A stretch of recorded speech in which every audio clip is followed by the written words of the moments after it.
அன்பு சொந்தங்களே, நம்மளோட சேனலை பார்க்குற அனைத்து அன்பு உள்ளங்களும் நம்மளோட சேனலை சப்ஸ்கிரைப் பண்ணிட்டு பார்த்தீங்கன்னா எனக்கு கொஞ்சம் யூஸ்ஃபுல்லாக இருக்கும். இப்போ வாங்க நம்ம வீடியோக்குள்ளே போகலாம். தவம் நீயடி எனக்கு பாகம் 27. மகள் சாப்பிடுவதை கண்ணீருடன் பார்த்த கஸ்தூரி, ஜான்சி கூட கொஞ்சம் இரு பாண்டி, நான் இதோ வந்துடுறேன் என்று கூறிவிட்டு அறையை விட்டு வெளியேறினாள். சாப்பிட்டதும் படுக்காத கண்ணு வாந்தி வந்துடும், கொஞ்ச நேரம் அப்படியே உலாத்தினா ஜீரணமாகும் பாப்பா என்று பாண்டியம்மாள் அன்பாக கூறியதும் சரியென்று தலையசைத்து மெதுவாக நடக்க ஆரம்பித்தாள் ஜான்சி.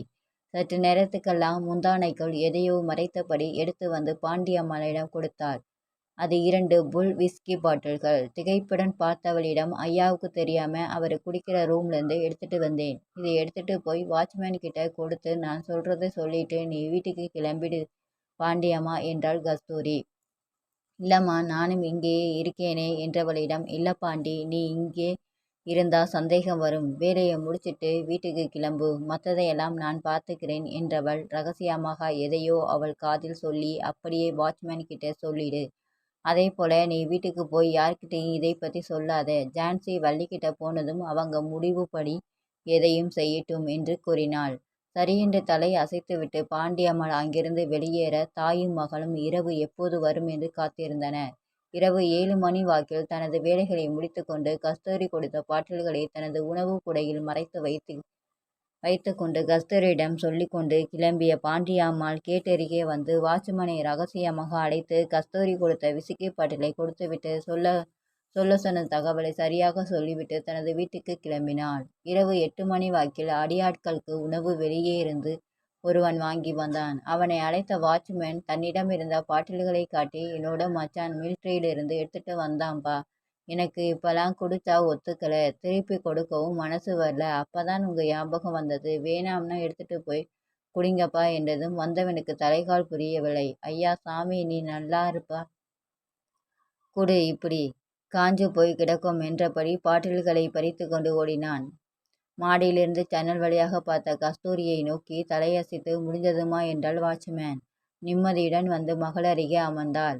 இவங்களை சரி பண்ணியாச்சு. அப்பா அப்பா எப்படிம்மா என்று கவலையுடன் கேட்டாள் ஜான்சி. விரக்தியுடன் மகளை நிமிர்ந்து பார்த்தவள், உன் அப்பாவை எதிர்க்கும் அளவுக்கு மனதைரியமோ உடல் தைரியமோ எனக்கில்லை ஜான்சி. அப்படி இருந்தா என்னைக்கோ என் எதிர்ப்பை காட்டியிருப்பேன் என்றவள் ஒரு நீண்ட பெருமிச்சை விட்டுவிட்டு, ஆனா என்னால் வேற ஒன்று செய்ய முடியும் என்று மகளின் முகத்தை பார்க்காமல் வேறெங்கோ பார்த்தபடி, 11 மணி வாக்கில் நான் உன் அப்பா ரூமுக்கு போயிடுவேன், அப்போ நீ வெளியேறிடு ஜான்சி என்றாள். அம்மா சொல்வதின் அர்த்தம் புரிந்து பதட்டமாக தாயின் கைகளை பற்றி, வேணாமா, கோவப்பட்டு அடிச்சிடப் போறார் என்றாள் கவலையுடன். விரக்தியாக சிரித்த கஸ்தூரி, அது என் விதி, ஆனா அடிக்க மாட்டான், நீ கிளம்ப ரெடியாயிரு ஜான்சி என்று கூறிவிட்டு கீழே சென்றாள். டைனிங் ஹாலில் சாப்பிட அமர்ந்த நல்லுவுக்கு தன் கையாலேயே சாப்பாடு பரிமாறியதும் வெகு நாட்கள் கழித்து மனைவி வந்து உணவு பரிமாறியதில் அமைதியாக சாப்பிட்டு எழுந்தார். சாப்பிட்டு வந்தவர் ஹாலில் அமர்ந்து கணக்குகளை பார்த்து கொண்டிருந்தார். தானும் சாப்பிட்டு முடித்துவிட்டு வந்த கஸ்தூரி நல்லுவின் அருகில் சென்று தயங்கி நின்றுவிட்டு அவரது அறையை நோக்கி சென்றார். பல நாள் கழித்து படுக்கறைக்குள் நுழைந்த மனைவியை வியப்புடன் பார்த்தார். மெல்ல கணக்கு நோட்டை மூடி வைத்துவிட்டு எழுந்து படுக்கறைக்கு சென்றார். மணி 11 ஆனது. அறைக்கதவை திறந்து கொண்டு வெளியே வந்தாள் ஜான்சி. வீடே நிசப்தமாக இருந்தது. சப்தமின்றி படிகளை இறங்கி வந்து ஹாலை கடந்து வீட்டுக் கதவை திறந்து வெளியே வந்தாள். கஸ்தூரியின் திட்டம் மிகச் சரியாக இருந்தது. கேட்டை திறந்துவிட்ட வாட்ச்மேன், சீக்கிரம் போயிடுங்க சின்னம்மா என்றான். கைகூப்பி நன்றி கூறிவிட்டு ஊரை நோக்கி ஓட ஆரம்பித்தாள் ஜான்சி. நடுஇரவில் படபடவென்று கதவு தட்டப்படும் ஒலி கேட்டு பதறி எழுந்தனர் வள்ளியும் குணாவும்.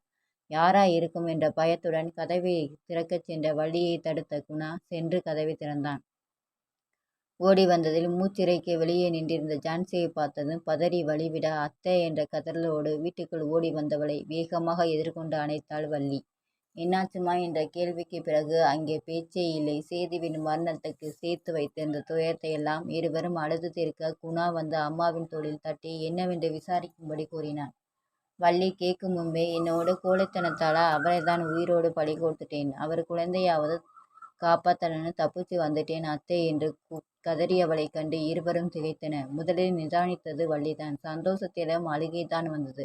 தரையில் அமர்ந்து ஜான்சியை மடியில் சாய்த்து, என் பிள்ளை போய் பேரன் கிடைக்கணும்னு விதியா கடவுளே என்று புலம்பி அழுதார். குணா ஓடிச் சென்று பூஜை அறையில் இருந்த சேதுவின் படத்தை எடுத்து வந்து ஜான்சியிடம் கொடுத்து அவளது கையை எடுத்து சேதுவின் முகத்தில் வைத்தான். புருஷனை பொட்டு வைத்த புகைப்படமாக பார்த்ததும் அவளது அழுகை அதிகமாக குணாவும் தேம்பியபடி சேதுவின் படத்தை வருடினான். மூவரின் கண்ணீரும் அடங்கியதும் குணா எழுந்து சென்று தண்ணீர் எடுத்து வந்து ஜான்சியிடம் கொடுத்தான். வாங்கி கொடுத்தவளிடம், இனிமேல் அழாத, யார் வந்தாலும் பார்த்துக்கலாம், நானும் அம்மாவும் இருக்கோம் என்றான் சைகையில். ஆமாம் ஜான்சி, இனி யார் வந்தாலும் பார்த்துக்கலாம். என் பிள்ளையை பலி கொடுத்தது மாதிரி என் மருமகளையும் பேரனை இழக்க மாட்டேன் என்று சபதம் போல் சத்தமாக கூறிய வள்ளி, இனி நீ அழாத தாயி, வயிற்று பிள்ளைக்கு ஆகாது. நம்ம சேது இருந்திருந்தா அவன் குழந்தையை எப்படி கொண்டாடியிருப்பானோ அதே மாதிரி நாம கொண்டாடணும். நம்ம துயரம் அந்த சிசுவுக்கு வேணாம் கண்ணம்மா என்றாள். குணா உள்ளே சென்று ஒரு தலையணையை எடுத்து வந்து கொடுக்க வள்ளி மருமகளை தன் பக்கத்திலேயே படுக்க வைத்து கொண்டாள். இருவருக்கும் காவல் என்பது போல் கதவருகில் படுத்து கொண்டான். வந்து சேர வேண்டிய இடத்துக்கு வந்துவிட்டதில் இத்தனை நாட்கள் அந்த பங்களாவில் உறங்காமல் கிடந்த ஜான்சிக்கு இந்த சிறிய வீட்டில் வெறும் தரையில் வலியின் இதமான வருடடி தூக்கம் துன்பமின்றி வந்தது. மறுநாள் காலை வீட்டில் மூத்த மகள் இல்லை என்று நடுவுக்கு தெரிய வரும்போது பகல் மணி 11. இதுக்குத்தானா எல்லாம் என்று ஏளனமாக மனைவியை பார்த்தவர், வேசிக்குற உன்கிட்ட பிச்சை வாங்கினேன்டி என்று ஆத்திரமாக கத்தி மனைவியை அரைந்து தள்ளினார். மூத்த மகளை தேடி அவர் புறப்பட நினைத்த போதுதான் தபால்காரர் ஒரு பார்சலுடன் வந்தார்.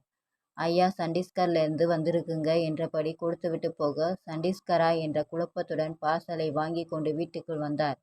சோபாவில் அமர்ந்து கவரை பிரித்து உள்ளே இருந்தவற்றை வெளியே எடுத்தார். பார்த்ததுமே அவை தனது செல்ல மகளின் ஆடைகள் என்று புரிந்து போக அதிர்ந்து போய் பார்த்தார். ஆடைகளில் ஊடே ஒரு கடிதம் இருந்தது. நல்லு, உன் மகள் தேவியை நாங்கள் கடத்தி இருக்கிறோம். எங்களது தேவை என்ன என்பதை அடுத்த பார்சல் உனக்கு வரும்போது தெரியப்படுத்துவோம். எச்சரிக்கை, மகளை காணவில்லை என்று நீ காவல்துறையை அணுகினால் அடுத்த பார்சலில் உன் மகளின் உடைமைகளுக்கு பதிலாக அவளது உடல் பாகங்கள் வரும்.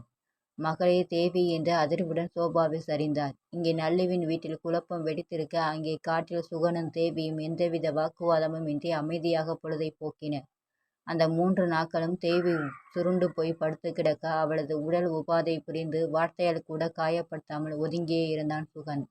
தேவியை காட்டுக்கு கடத்தி வந்த 16வது நாள் காலை தேவியின் கைகால்களில் இருந்த காயங்கள் முற்றிலும் ஆறியிருந்தது. இருவரும் மாற்றுடை எடுத்துக்கொண்டு ஓடைக்கு கிளம்பினர். பல் தேய்த்தபடி அமைதியாக தேவி முன்னால் நடக்க சுகன் அவளை பின்தொடர்ந்தான்.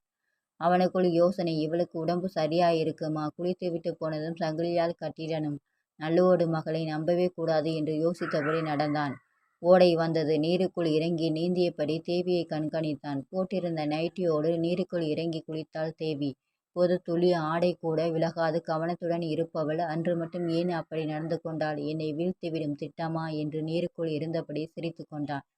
இன்று பார்சல் போய் சேர்ந்துவிடும். நைட்டு போல தேனுக்கு ஃபோன் பண்ண என்ன நடக்குதுன்னு கரெக்டாக சொல்லிடுவா என்று சிந்தித்தபடி குளித்தவன் அவள் என்ன செய்கிறாள் என்று திரும்பி பார்த்தான். குளித்து முடித்து நீரிலிருந்து வெளியே வந்தவள் மாற்றுடையை எடுத்துக்கொண்டு மறைவிடம் தேடி போனாள்.